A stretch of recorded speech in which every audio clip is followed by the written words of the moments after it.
Do you know what a judge is or a lawyer? Judges and lawyers are jobs people have where they work to make laws. Laws are used to keep us safe and keep order in the world, but sometimes laws are made that are unfair. And sometimes new laws need to be made to help people be treated equally. In this episode, we will talk about one of the most important people in the fight for women's equality, Ruth Bader Ginsburg. Ruth was born in Brooklyn, New York in 1933. When she was born, her name was actually Joan Ruth Bader. But when she was in first grade, there were many Joans in her class. Her mother told her teacher that everyone could call her Ruth instead. So from then on, Joan Bader was called Ruth. Her parents were hardworking, but they were not rich. They were Jewish and brought her to the synagogue or Jewish temple regularly to study the Torah, or the Jewish holy book. From a young age, Ruth was annoyed to learn that women were not allowed to read from the Torah, only men. She was unhappy that she was treated differently. Ruth's mom was a very independent woman. Independent means to do things on your own. She was very close with Ruth and taught her that it was important for Ruth to get a good education and to be independent too. She took a close interest in her education. Although her mother had gotten excellent grades in high school, she had finished when she was 15 and wasn't able to go to college. Instead, she had to work in a clothing making factory to help pay for her brother to go to college instead. Ruth's mother wanted to help her get into college and study to become a high school history teacher.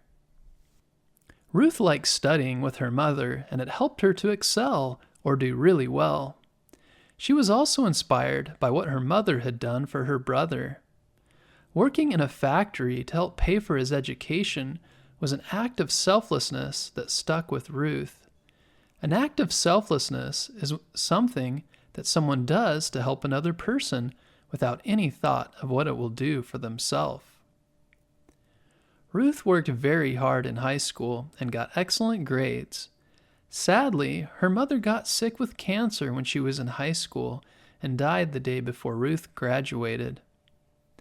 Ruth had studied so hard and gotten such good grades that she got into Cornell University.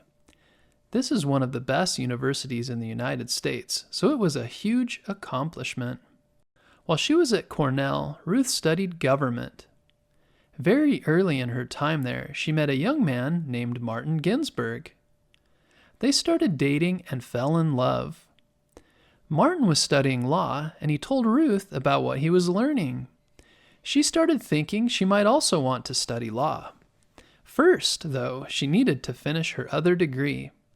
She did so in 1954 and graduated at the top of her class, which means that she had the best grades of anyone in her entire university class that year.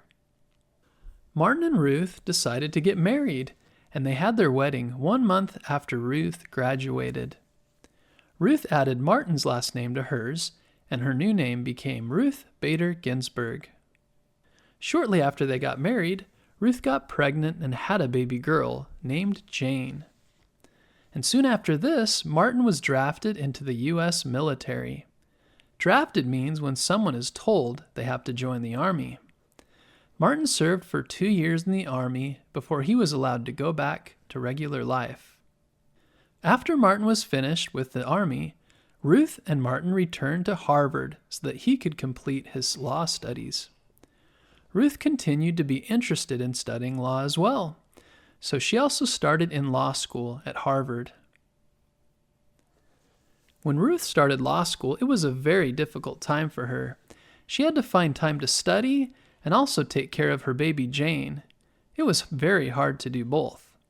But Ruth was very hardworking and found a way, together with Martin's help. Ruth also had to deal with challenges at law school. She was one of only 8 women studying in a class of more than 500. All the other students were men, and many did not like that there were women joining the program. They tried to make it uncomfortable for the women students that were studying with them by teasing them and making it harder for them to do well in class. Back then, many people thought that only men should go to law school, so they directed their anger towards Ruth and her female classmates. But Ruth pressed on and studied very hard, and it all paid off in the end. As always, Ruth did very well in her courses. She also became the first female member of the Harvard Law Review, which is one of the most famous legal journals in the world. This was a very difficult role to get. In 1956, Ruth's husband was diagnosed with cancer. He needed to go to the hospital for surgery, and Ruth needed to take care of him. She was at a crossroads, or a point of a big decision in her life. Should she stay in law school or take off time with her family? Should Martin take off time as well, even though he had already had to take time off before? They talked it through and decided that they would both stay in school and finish their degrees together, even when Martin was sick. Ruth continued to go to class and she took notes for him. Martin started doing more around the house to help out, including doing the cooking. This was not common at the time for the man of the house to be at home, full-time caring for children and taking care of housework. But it helped to shape how Ruth thought about equality and what is expected of women in society. With medical treatment and Ruth's help, Martin got better and he was able to return to school and finish his studies. He graduated from law school and got a job as a lawyer in New York. Because his job was in New York, Ruth moved to Columbia Law School in New York and finished her degree there. She graduated first in her class in 1959. Next, Ruth looked for a job, but she found that many law firms didn't want to hire her because she was a woman. It's hard to believe now, but back then in America, it was not common for women to work outside of the home, and there were not really many women in professional jobs like law. So Ruth was really doing something new, and when that happens, often people resist or fight against it. Big changes in society, like women's equality, take many years to change.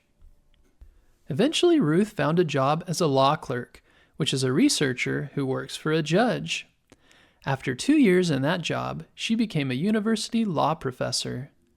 Despite being very busy as a professor and a mom, Ruth also volunteered her time to the Women's Rights Project.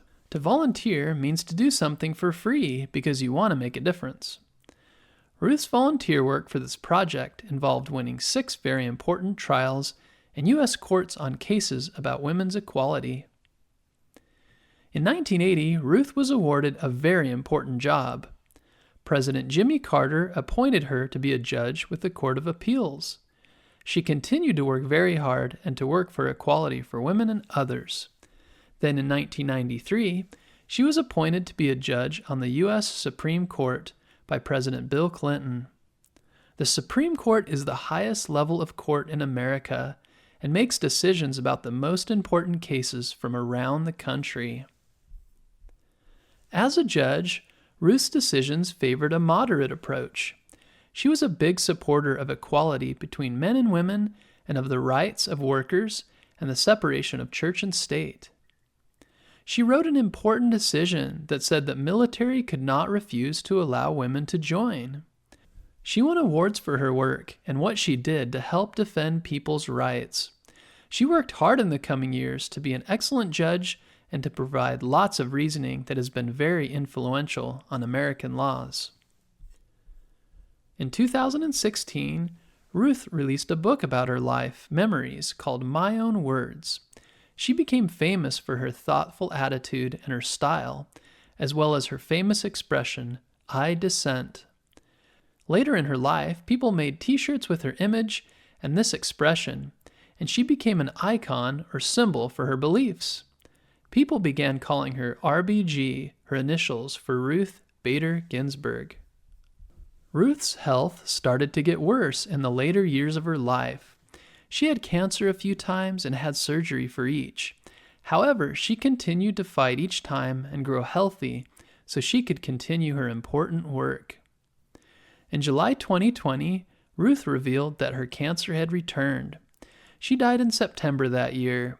She was laid to rest in the Capitol on September 25th.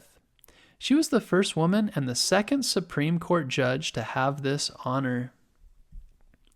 Ruth Bader Ginsburg is remembered for her hard work throughout her life, arguing for the fair treatment of women. There are many things we can learn from Ruth, including hard work and resilience. Resilience means the ability to carry on even when life is hard. She was also determined, which means that she was focused on her goal and positive that she would make it happen. Once she decided she wanted to become a lawyer, she worked very hard to make that happen, even though she had to take care of her husband and her young child. She was also brave. At law school, she was teased and sometimes bullied by her classmates, but she still worked hard to finish and become a lawyer. What are some things in society that you think are unfair? Who are people that you would like to see helped more by society or treated with more fairness and kindness? Becoming a judge or a lawyer is one way to support others who need help. What are some ways you can spend time helping others who need help? Spend some time thinking about the things that others have done that are good and help others. Think about some of the things Ruth accomplished in her life. What can you do to learn from her life about your own future path? No matter what you decide to do, Ruth would encourage you to work hard, stick with what you believe, and treat everyone with equal respect. Thanks for listening to this episode, and be sure to tune in next Monday.